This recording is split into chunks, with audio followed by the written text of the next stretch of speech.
Welcome to Michael Potts F1, everything Formula 1, but from a photographer's point of view. Hello from a very wet and rainy cold Seoul. I do have some very exciting news because this week Formula 1 announced its 2025 calendar.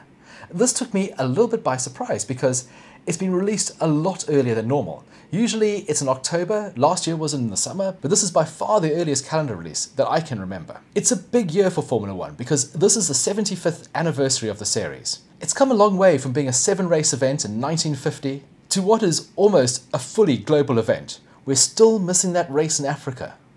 But of those first 7 races, 4 of them are going to feature on the 2025 calendar. That's Monza, Spa, Silverstone, and of course Monaco, the jewel in the crown.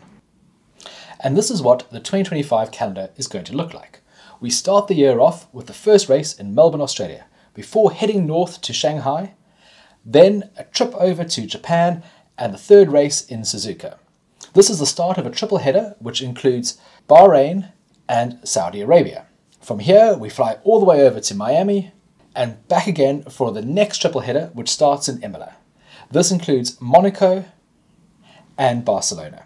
Another trip across the Atlantic to Montreal for another standalone race before returning to Austria and the race in Spielberg.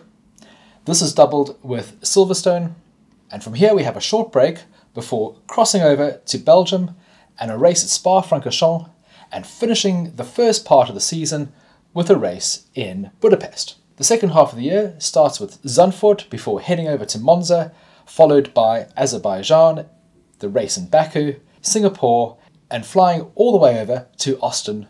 From here it's a double header with Mexico City. Brazil is a standalone race this year, but this kicks off the triple header starting in Las Vegas, then going all the way through to Qatar, and finishing off in Abu Dhabi for the season finale. That's the full calendar. Let's dive in and look at it a little bit more closely. We do have all the same circuits next year as we have this year, but some of the dates have changed. The most significant one is that we'll be starting the year in Australia.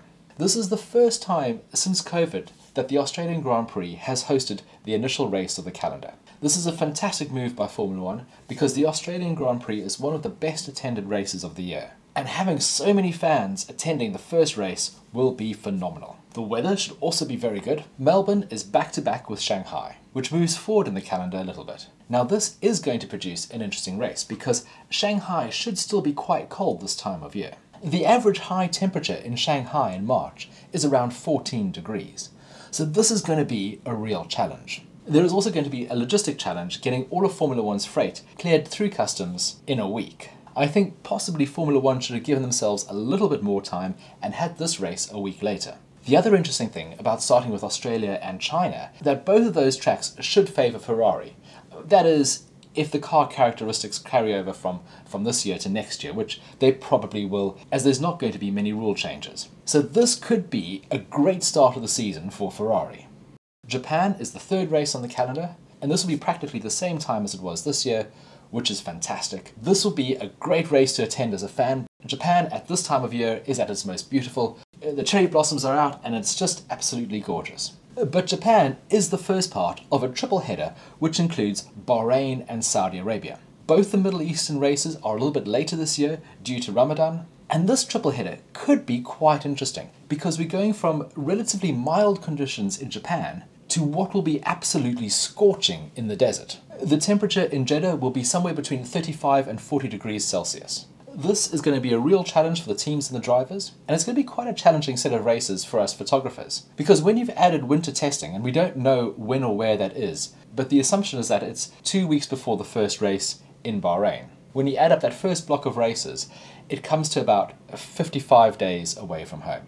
If you are planning to go to the Bahrain Grand Prix, do check out my A to Z guide, which is linked in this video.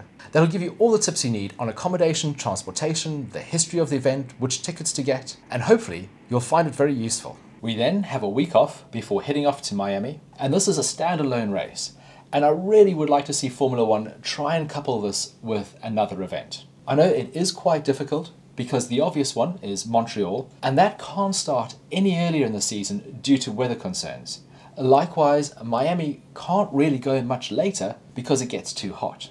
After Miami, we return to Europe for the second triple header of the year, and this one I'm really looking forward to because it's going to be Emilia, Monaco and Barcelona. 3 gorgeous venues, all completely different, and it's a fantastic part of the world to visit in springtime. Monaco is still the jewel in the Formula 1 crown, and in my opinion, the best race of the year. There are so many different shots for us to photograph. It's a wonderful place to photograph cars. If you are planning a trip to Monaco, have a look at my A to Z guide. The third race of the triple header is Barcelona. From 2026, the Spanish Grand Prix moves to Madrid. Barcelona also has a contract to hold a race that year, so I'm not quite sure what Formula 1 will do in 2026. But potentially, this could be the last race at the Circuit de Catalunya.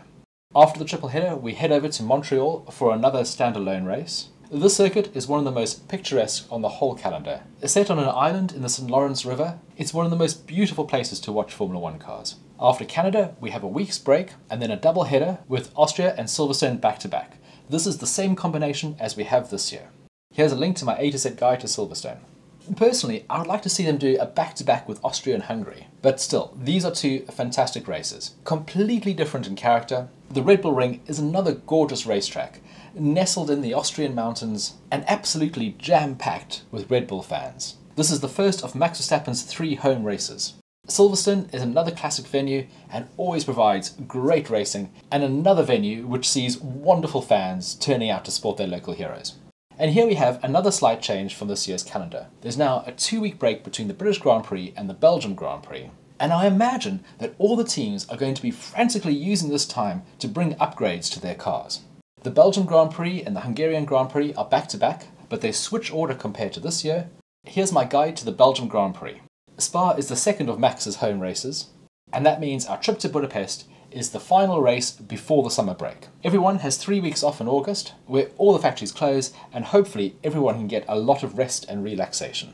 The next race back after the summer break is the Dutch Grand Prix in Zandvoort. Last year's race was an absolute classic. We had a huge downpour at the start of the race, forcing teams to react. Some opted to switch to wet tyres, others decided to stay out and see if they could outlast the weather conditions. Towards the end, there was another downpour, causing the race to be red flagged and restarted. I got absolutely soaked, but it was so worth it. Zandvoort is obviously Max's 3rd home race, and I have an A to Z guide for this one too.